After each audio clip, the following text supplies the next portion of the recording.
Welcome, friends. Welcome back to the kitchen. Welcome back to Sunday morning and the old cookbook show. On Wednesday, we unboxed a box of books, and this little gem was inside. It is called An Unusual Collection of Recipes with a Jug of Wine by Morrison Wood. Now, Morrison Wood wrote a weekly recipe and cooking column, syndicated across the United States in newspapers. I've got a pan here. I'm going to start out and fry some bacon. And I want to get that going because it's going to take a little while. And from what I've read about Mr. Wood, he had a really wild life. He had a pile of life experiences. And in 1949, he published this work, which is drawn from his newspaper column.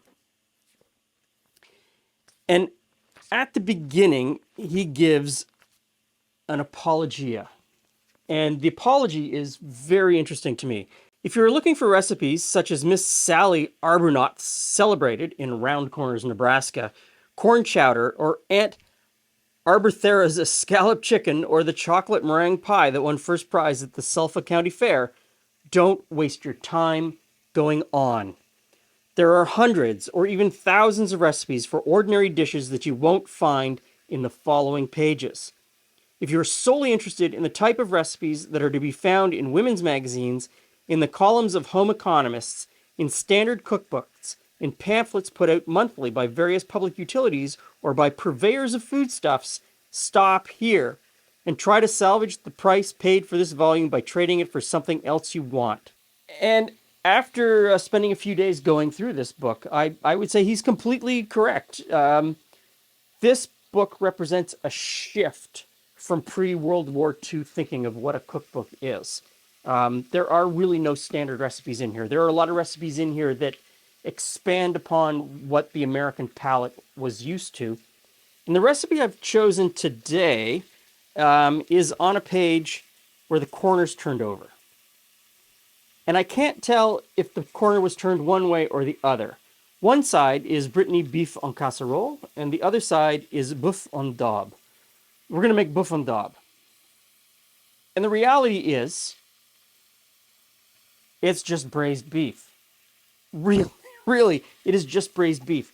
There are so many recipes and ways to braise beef.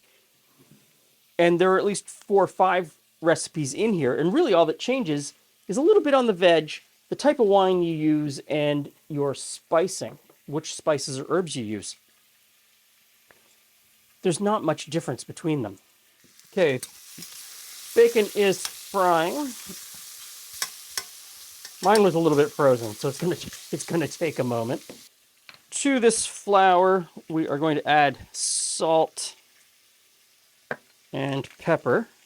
And I know you're probably tired of me saying method, but a method of cooking beef low and slow in broth with some aromatic vegetables and maybe a little bit of wine. Anywhere that beef was raised, this method was used, and there are hundreds, if not thousands, of variations on this basic dish. And really all it takes is you travel from town to town, and it'll change in each town. I mean, it'll change in each household within that town as well. And yet these are the types of things that people will, argue over and over and over again about the right way to do it. What's traditional? Really, the tradition here 100% is the method and not the flavors. Okay, so I've got beef cubed up here. Got some flour with salt and pepper, and we're just going to coat the beef with the flour as per instructions. The idea here is that you're going to create a roux with the flour. The roux is going to thicken the eventual sauce as it cooks, and the amount of flour that clings to the beef will be the appropriate amount to create that thickening. It's brilliant, works almost every time. Now, I'm not supposed to let the bacon get completely crispy, and I'm supposed to move it to an earthenware dish. So I've got an earthenware dish here. I know it's black and not brown, but it is still earthenware. Now, to that pan, I'm going to add some little cloves of garlic. He suggests crushing them or cutting them up. These are pretty tiny. I'm just going to put them in whole like that. And we'll start browning the beef.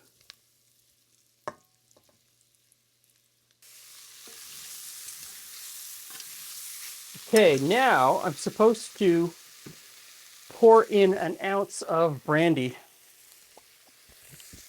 Be careful when you do this part.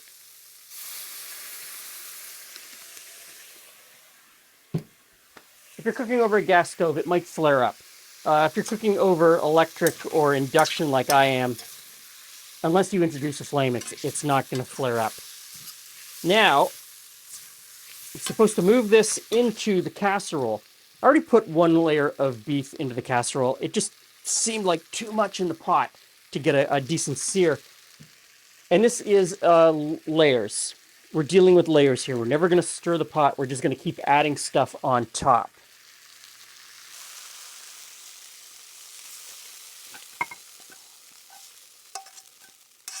Now I'm supposed to put in 12 small mushrooms. I cut my mushrooms in half because they weren't that small. There's supposed to be fat in the bottom of the pan. There really isn't much fat at all in the bottom of the pan. So I have to hope that the mushrooms release their liquid very quickly. Otherwise they're going to stick and the pan is going to burn. But I'm not supposed to cook them very long.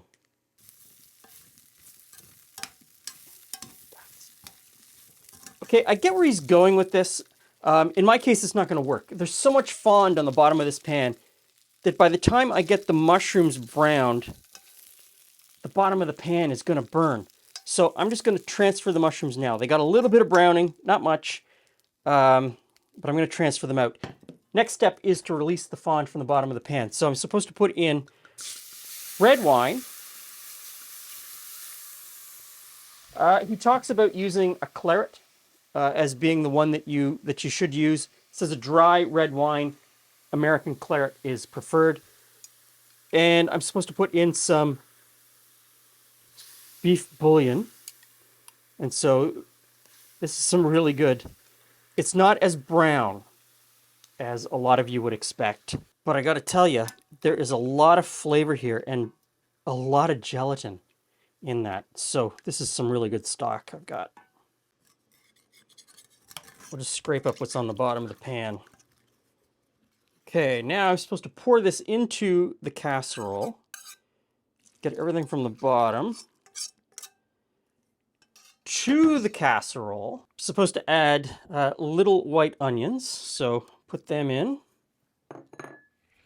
Some sliced carrots.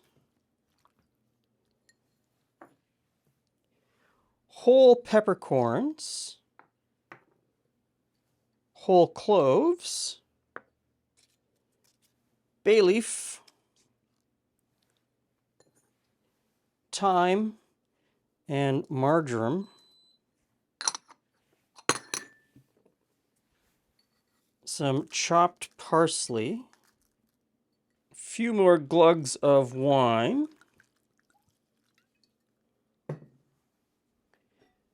And a lid. Now the oven's preheated to 300 degrees Fahrenheit. Supposed to put this in for 3 hours. You do want to check on it and make sure that your lid is tight and that you haven't lost too much liquid.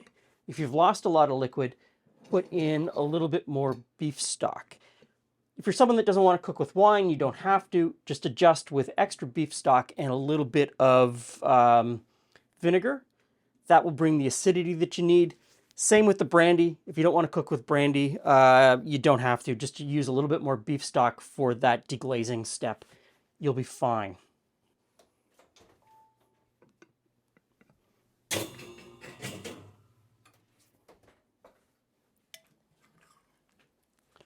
Hey, Jules. Hey, Glenn. Oh. Hey, friends. Okay, so layer of meat. All right, so I need forks, I think. Forks, although I think maybe spoons. Maybe a spoon. And clearly some glasses. Yeah. Oh, I guess we're going, we're just going to have glasses. We're going to have tumblers. Tumblers of wine. Juice glasses, that's all you need. Works. So, boeuf en daube. On dog. Yeah, just sounds really fancy. But it's not. I have a hard time judging how much to pour into this. It's just a beef stew. It's a beef stew. All right. I like beef stew. Looks very hot still. Yes. Oh, yes, absolutely.